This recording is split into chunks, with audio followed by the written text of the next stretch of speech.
If you're a parent, then you know there are no words to describe the love the first time you held your baby, right? Absolutely.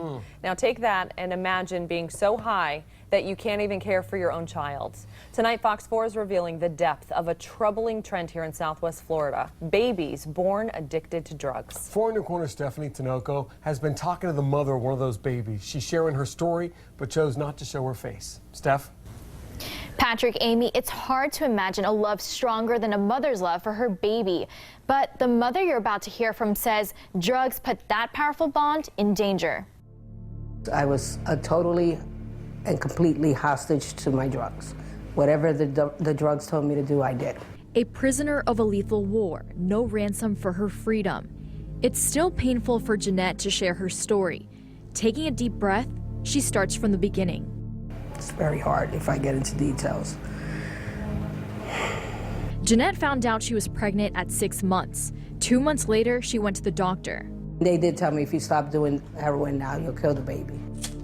Jeanette kept feeding her addiction, hoping to end her life. I started feeling pains. And I kind of knew in the back of my head what the pains were, contractions, but I didn't want to stop using drugs. Contractions weren't enough to stop her. Neither was her 2-year-old daughter, who was with her in the house. I thought if I did enough drugs and took enough pills, the pain would go away. But the pain would only get stronger. Drugs were the only way she knew to numb her pain, even through her daughter's birth. And when I went to the bathroom and I pushed to use the bathroom, not to push a baby out, the head came out.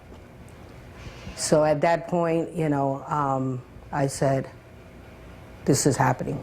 With no phone to dial for help, she gave birth in the attic of a meth house.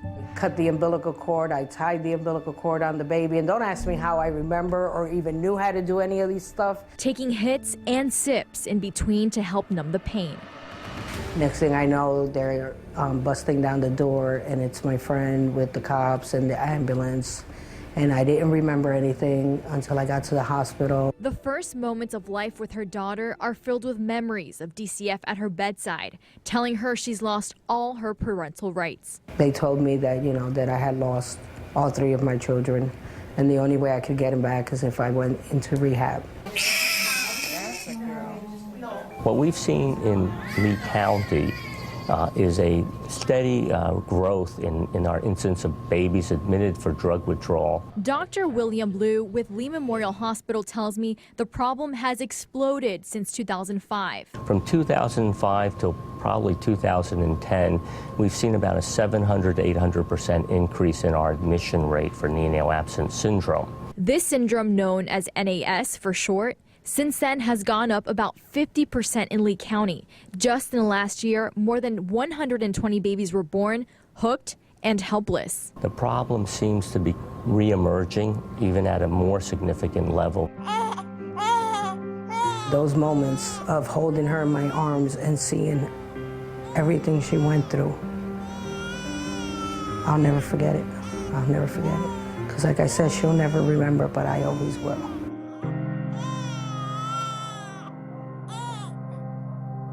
Jeanette has been clean and sober since 1999, and she tells me her daughter has since graduated high school and she's now exploring her career options. But who cares for these babies when they're born into the pain of withdrawal?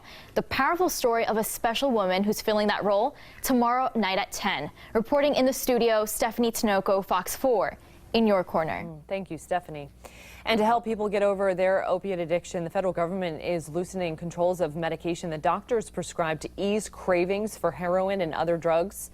The Department of Health will now allow doctors to prescribe the medication to up to 300 people at a time. That's up from 100 people. The limits were put in place to keep tight control of the medication, which addicts sometimes buy and then sell on the black market.